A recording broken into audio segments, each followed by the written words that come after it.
ಈಗ ಮಾವಿನಕಾಯಿ ಕಟ್ಟ ಮೀಠ ಮಾವಿನಕಾಯಿ ಸಿರಪಿಂದ ಜ್ಯೂಸ್ ಮಾಡೋದ ಬನ್ನಿ ನೋಡಿ. ಇಷ್ಟು ಸಿರಪ್ ಹಾಕ್ಕೋಬೇಕು. ನೆಕ್ಸ್ಟು ಐಸ್ ಕ್ಯೂಬ್ ಹಾಕ್ಕೋಬೇಕು. ಒಂದೆರಡು ಇದಕ್ಕೆ ಐಸ್ ಕ್ಯೂಬ್ ಹಾಕೊಳ್ಳೋದ. ನೆಕ್ಸ್ಟು ವಾಟರ್ ಹಾಕಬೇಕು. ನಿಮಗೆ ಪುದೀನ ಫ್ಲೇವರ್ ಇಷ್ಟ ಆದರೆ ಪುದೀನ ಹಾಕಿ, ಇಲ್ಲ ಅಂದರೆ ಬೇಡ.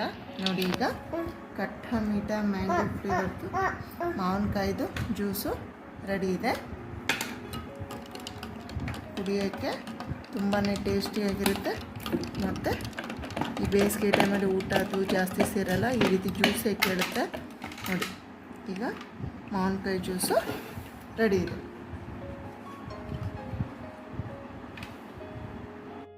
ಹೇಗೆ ಮಾಡೋದು ಮತ್ತು ಅದಕ್ಕೆ ಏನೇನು ಪದಾರ್ಥಗಳು ಬೇಕೋ ನೋಡೋದ ಬನ್ನಿ. ಇಲ್ಲಿ ನಾನು ಮಾವಿನಕಾಯಿ ತೊಗೊಂಡಿದ್ದೀನಿ, ಮತ್ತು ಸಕ್ಕರೆ ಒಂದು ಬೌಲ್ ತೊಗೊಂಡಿದ್ದೀನಿ, ಸ್ವಲ್ಪ ಪುದೀನ ಸೊಪ್ಪು, ಒಂದು ಸ್ವಲ್ಪ ಕಪ್ಪು ಉಪ್ಪು, ಮತ್ತು ಮಾಮೂಲಿ ಉಪ್ಪು ಒಂಚೂರು ತೊಗೊಂಡಿದ್ದೀನಿ. ಈಗ ಯಾವ ರೀತಿ ಮಾಡೋದ ನೋಡೋದ ಬನ್ನಿ. ನೋಡಿ ಈಗ ರಫ್ಲಿ ಇಷ್ಟು ಮಾವಿನಕಾಯಿ ಕಟ್ ಮಾಡ್ಕೊಂಡಿದ್ದೀನಿ. ಈಗ ನೀರು ಹಾಕ್ಬಿಟ್ಟು 4-5 ವಿಷಲ್ ಕೂಗಿಸ್ಕೋಬೇಕು.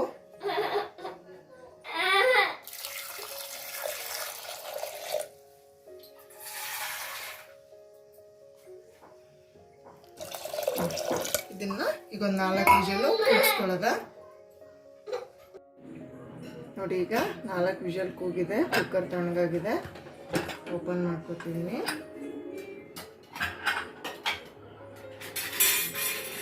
ನೋಡಿ ಎಷ್ಟು ಚೆನ್ನಾಗಿ ಬಂದಿದೆ. ಇದು ಸ್ವಲ್ಪ ತಣ್ಣಗಾಗಬೇಕು. ತಣ್ಣಗಾದ್ಮೇಲೆ ಮಿಕ್ಸಿ ಮಾಡೋದ. ನೋಡಿ ಬೆಂದಿರೋದನ್ನ ಮಿಕ್ಸಿ ಮಾಡ್ಕೊಳ್ಳೋದ.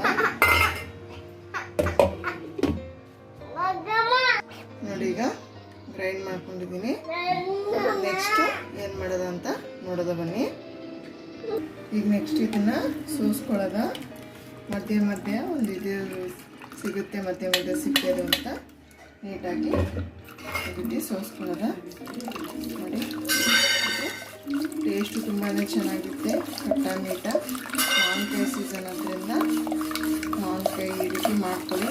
6-7 ತಿಂಗಳು ಆರಾಮಾಗಿ ಫ್ರಿಜ್ಜಲ್ಲಿ ಯೂಸ್ ಮಾಡ್ಬೋದು. ಇದನ್ನ ಇಟ್ಬಿಟ್ಟು ಟೇಸ್ಟು ಕೂಡ ತುಂಬಾ ಚೆನ್ನಾಗಿರುತ್ತೆ. ಈ ರೀತಿ ನೀಟಾಗಿ ಸೋಸ್ಕೋಬೇಕು.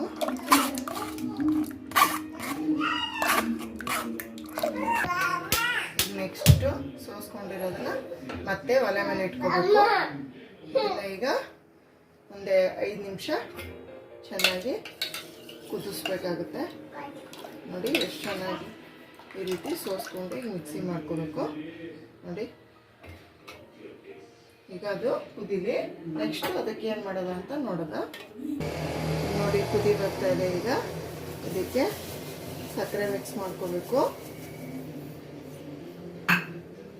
ಇದನ್ನು ಕೈ ಬಿಡದೆ ಥರ ನೀಟಾಗಿ ಹಿಂಗೇ ಕದಕ್ತಾ ಇರಬೇಕು. ಒಂದು 5 ನಿಮಿಷ. ಇದು ಕಲರ್ ಚೇಂಜ್ ಆಗೋವರೆಗೂ ಚೆನ್ನಾಗಿ ಕುದಿಸ್ಕೋಬೇಕು. ನೋಡಿ ಮಾವಿನಕಾಯಿ ಸೀಸನ್ ಬಂದಾಗ ಮಾವಿನಕಾಯಲ್ಲಿ ಮಾವಿನ ಹಣ್ಣಲ್ಲಿ ಏನೇನು ಮಾಡ್ಕೊಳ್ಳೋಕೆ ಸಾಧ್ಯನೋ ಎಲ್ಲನೂ ಮಾಡಿಕೊಂಡು ಸೇವನೆ ಮಾಡಬೇಕು. ಅದರದ್ದು ಪವರು ನೆಕ್ಸ್ಟ್ 1 ವರ್ಷಕ್ಕೆ ಅದರದ್ದು ಹಣ್ಣುಗಳು ಬರೋವರೆಗೂ ಇರುತ್ತೆ ದೇಹದಲ್ಲಿ. ಇದು ಚೆನ್ನಾಗಿ ಕುದಿಬೇಕು. ಇದೇ ರೀತಿ ಕೈ ಆಡಿಸ್ತಾ ಇರಬೇಕು. ಒಂದು 5 ನಿಮಿಷ ಕುದೀಲಿ. ನೋಡಿ ಎಷ್ಟು ಚೆನ್ನಾಗಿ ಕಲರ್ ಬಂದು, ಎಷ್ಟು ಚೆನ್ನಾಗಿ ಗ್ರೀನಾಗಿ ಎಷ್ಟು ಚೆನ್ನಾಗಿದೆ. ಈಗ ಇದು ಸಿರಪ್ ರೆಡಿ ಇದೆ, ಜ್ಯೂಸ್ ಸಿರಪ್. ಈಗ ಒಂಚೂರು ಉಪ್ಪು ಮತ್ತು ಒಂಚೂರು ಕಪ್ಪು ಉಪ್ಪು ತೊಗೊಂಡಿದ್ವಲ್ಲ ಅದನ್ನು ಇದಕ್ಕೆ ಮಿಕ್ಸ್ ಮಾಡ್ಕೊತೀನಿ. ಟೇಸ್ಟ್ ಚೆನ್ನಾಗಿರುತ್ತೆ ಅಂತ ಕಪ್ಪು ಉಪ್ಪು ಹಾಕ್ತಿದ್ದೀನಿ. ನಮ್ಗೆ ಇಷ್ಟ ಎಲ್ಲ ಫ್ಲೇವರು ಅಂದರೆ ಹಾಕ್ತಾ ಇರ್ಬೋದು, ಹಾಗೆ ಏನೂ ತೊಂದರೆ ಇಲ್ಲ. ಒಂದು 2 ನಿಮಿಷ ಕರಗಿದ್ರೆ ಕಚ್ಚಾ ಮ್ಯಾಂಗೋ ಜ್ಯೂಸ್ ಸಿರಪ್ ಈಗ ರೆಡಿ ಆಗುತ್ತೆ. ಇದು ಫ್ರಿಡ್ಜಲ್ಲಿ 6-7 ತಿಂಗಳು ಆರಾಮಾಗಿ ಸ್ಟೋರ್ ಮಾಡ್ಕೋಬೋದು. ಈಗ ಮ್ಯಾಂಗೋ ಸಿರಪ್ಪು ಸರ್ವ್ ಮಾಡೋಕ್ಕೆ ರೆಡಿ ಇದೆ.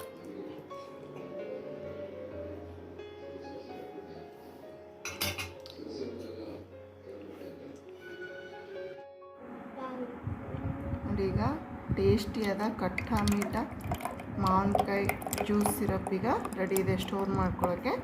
ಇದನ್ನು ಫ್ರಿಜ್ಜಲ್ಲಿ 5 ರಿಂದ 6 ತಿಂಗಳು ಆರಾಮಾಗಿ ಸ್ಟೋರ್ ಮಾಡ್ಬೋದು, ಏನೂ ಆಗೋಲ್ಲ. ನೋಡಿ ಕಲರು ಅಷ್ಟೇ ಗ್ರೀನ್ ಕಲರ್ ಎಷ್ಟು ಚೆನ್ನಾಗಿ ಬಂದಿದೆ.